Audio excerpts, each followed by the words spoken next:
All over the world, women are gaining equal rights, equal freedoms, equal opportunities. Everywhere, that is, except from Iran. Since the 1979 Islamic Revolution, Iranian women's rights have gone backwards, more than 100 years backwards.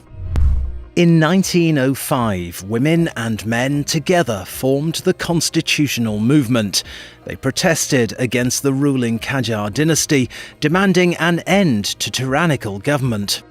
Iranian women had further demands, including political participation, the right to education, and the freedom to choose whether to wear a veil or not. With the fall of the Qajars in 1925 came the Pahlavis.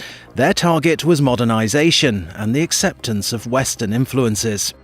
Women gained many of the rights they aspired to cast off their veils, to wear Western-style clothing, to take jobs, and to attend university. Many girls' schools opened as education expanded, which led to more employment opportunities for females. Laws also changed, which further improved women's rights. The Marriage Act raised the minimum age of brides from 9 to 15. Later, in 1936, the government compulsorily banned the wearing of veils for all women. Mohammad Reza Shah inherited power in 1941 and tried to give women the right to vote, but the clergy, including Ayatollah Khomeini, argued against it, claiming women's suffrage ran counter to Islamic law. On March 3, 1963, women were granted the right both to vote and to be elected. The Women's Organization of Iran, supported by the Shah, won more changes: improvements to family law and welfare, fairer, if not equal, education opportunities, legal aid, free contraception, raised marriage age, the right to divorce, and obtain child custody.